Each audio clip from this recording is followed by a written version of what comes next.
Well, greetings. Welcome to 2024 and the political calendar. We are the day after the Iowa caucuses for the Republican presidential nomination. So, I'll talk to you about what happened last night, give you my analysis, my opinion, and we'll talk a little bit about what's happening going forward.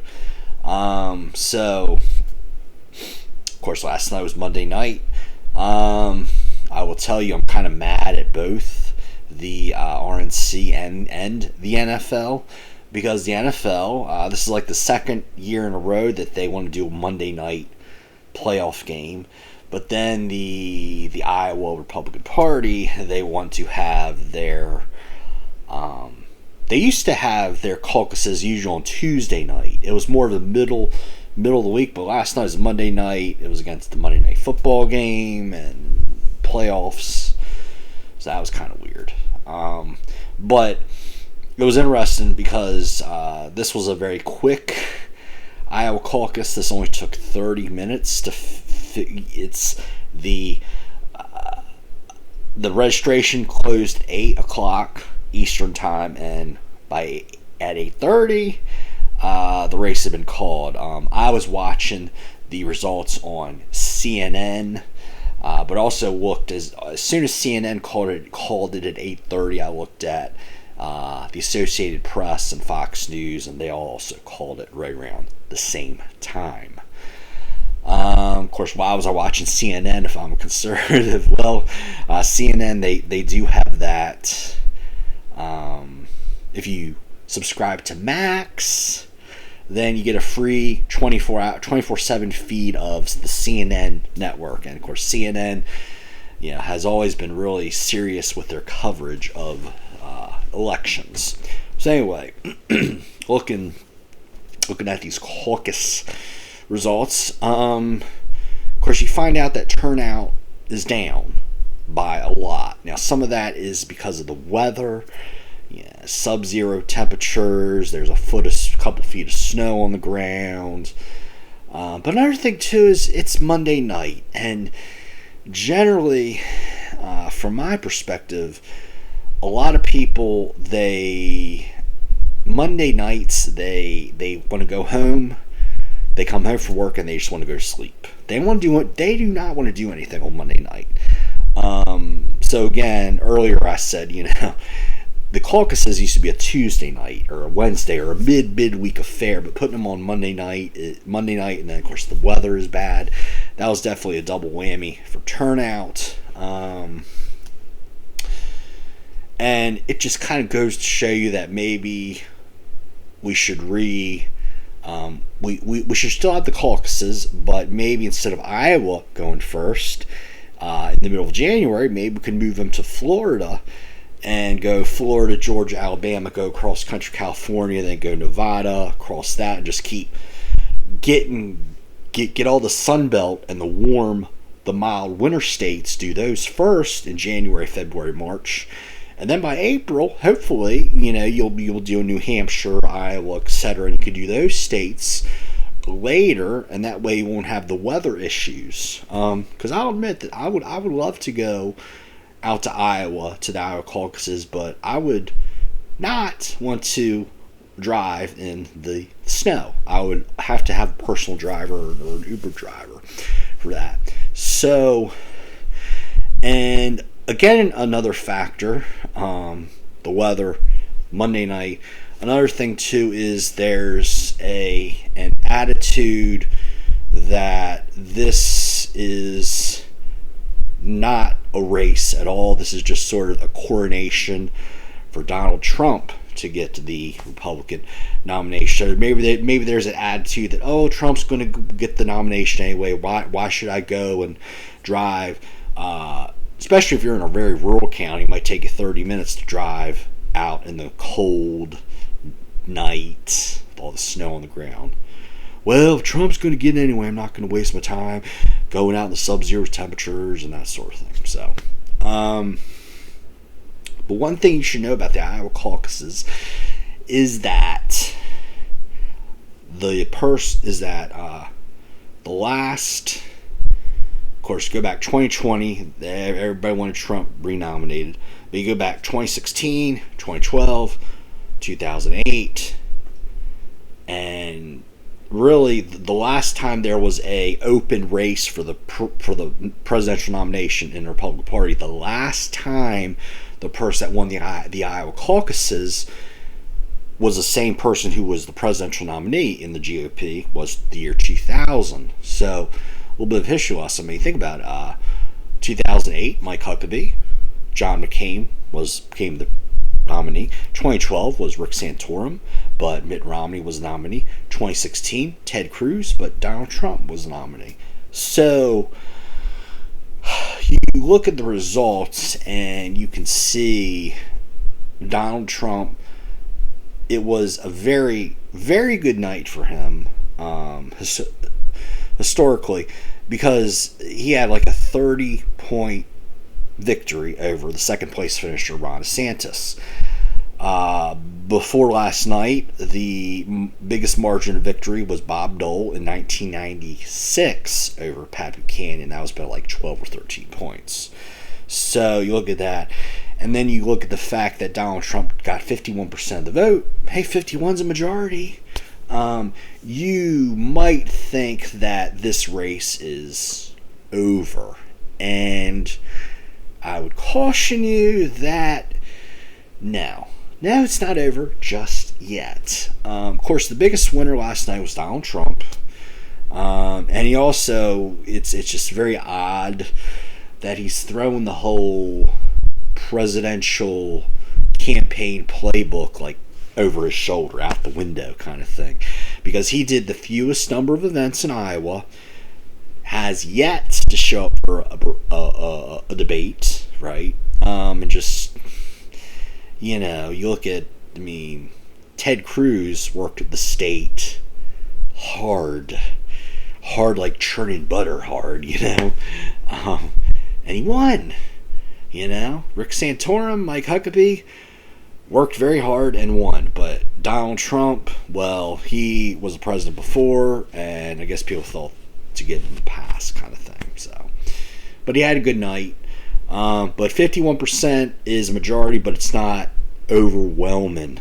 Now, if he were up over 70%, you could probably say this race is pretty much over. But he only got 51, and even with Vivek Ramaswamy dropping out of the race, and taking the 8% of the vote, if you put that with Donald Trump, you're still under 60. So there's still 40 to almost 50% of the Republican electorate who do not want Donald Trump to be the nominee. So who had the really bad night? Well, had to be Ron DeSantis. He did finish second, but it was a very distant second. It was by 30 points, and he only beat Nikki Haley by 2,000 votes, or 2 percentage points. And he had a lot of things going for him in Iowa. The governor, Kim Reynolds, endorsed him. When you have the governor endorse you, she can probably give you a lot of that inside information about what news stations do you want to put television ads on, who gets the highest ratings in this market, in this city, and also radio ads, what radio stations have the best ratings, what talk radio station is the highest rated over this one, etc., etc. So when you have a governor endorse you, that usually is a big boost, but it did not really help DeSantis's cause. And also the in my opinion, I think there's still a path for DeSantis, but he has to try to tread water and stay alive, and probably until Super Tuesday. And I think there's a couple days before Super Tuesday, there's Missouri and a couple other more southern states. But I think DeSantis' strength is down in the southeast, mid-south, that area. Iowa, he was never going to win Iowa. He's probably going to do worse in New Hampshire. And then you have Nevada and South Carolina. South Carolina, I think he can do well. Might even be able to beat Nikki Haley there. Might, but really, things, the terrain for DeSantis is not going to get better until March. And if it doesn't get better, and if he doesn't start winning states by March, you could say it's game over for him. Haley, I think, she didn't have the best night, but she didn't have the worst night. She met expectations, I would say. She wasn't like exceeds expectations, but she didn't like really have a trashy night either. Finished third place, won a county. She was by one vote, but she did technically win a county. Trump won 98 counties, but Haley won one. The race for her, New Hampshire, she's got to do well in New Hampshire. If she could finish second and still have a path to nomination, but she has to, I think, if Trump does better in New Hampshire than he did in Iowa, that's going to be a huge problem for Nikki Haley. But I do think you could see a situation where Trump can do 45 and Haley can do 44, and you would say that's a great night for Nikki Haley still. And then, of course, get to Nevada. Nevada is, of course, Southwest, totally different area. But I think that does set up well for Trump because there's a lot of Hispanics in Nevada. That's an area that he has improved. Helped the Republican Party improve with their getting more Hispanics to vote Republican in Nevada. That's going to be interesting as well. That one, honestly, you might say is probably more favorable for DeSantis than Haley, just because DeSantis comes from Florida, and you look at the results. He was able to flip Miami-Dade County, very Hispanic-heavy county.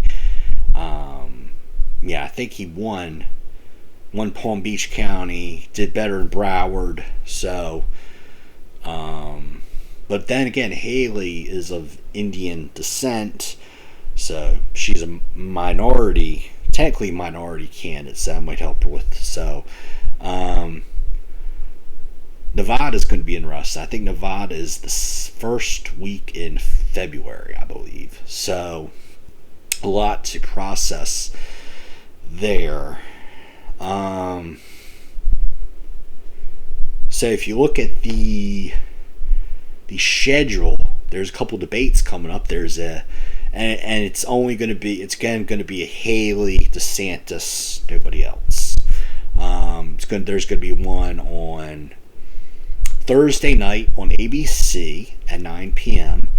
And then there will be one on Sunday night at 9 p.m. on CNN. And I don't know why they want to put debates on Sunday night when there's a playoff game for the NFL, but, it is what it is, right? So again, Trump wins 51% in the Iowa caucus. Ron DeSantis, second, 21%. Nikki Haley, a pretty good 19%, third place. Vivek Ramaswamy, 8%. And then you have people vote for Chris Christie, even though he dropped out.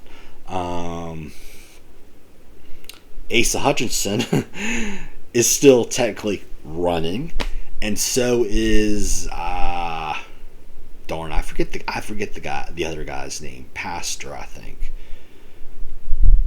A pastor is also still running too. But really, this race is between Trump, DeSantis, and Haley. And honestly, right now, I like DeSantis. I think he has the better he has a better record as governor over Haley, but there may be a time, and again, I don't vote till March 5th. I'm one of the Super Tuesday states, North Carolina. But if you're a DeSantis supporter like me, there might be a time within the next month to 6 weeks where you might have to have a conversation with yourself and say, Ron DeSantis is the best candidate, and he has the best record.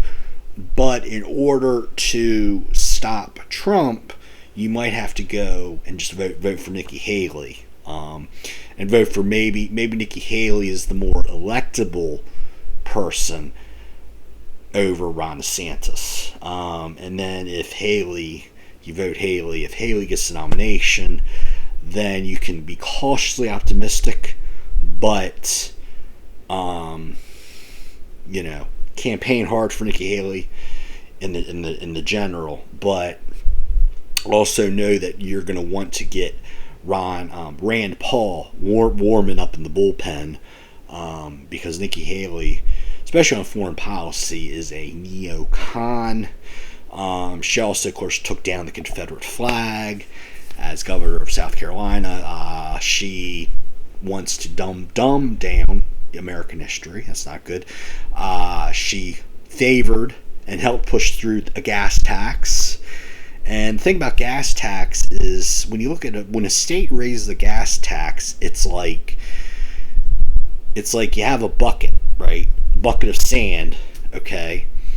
And that bucket has holes in it. So what you do is you go get another bucket, a bigger bucket, but the bucket still has holes at the bottom, because at the end of the day, cars are getting much more fuel efficient, so you can raise the gas tax, and maybe that'll help you for a couple years get more money, but eventually 5-10 years down the road, you're going to eventually have to do something else.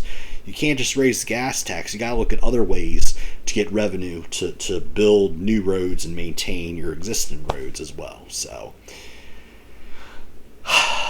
anyway, and yeah, look, if Donald Trump is the Republican nominee for 2024, you darn right know that I'm going to vote for him and campaign for him as well in the 2024 general election.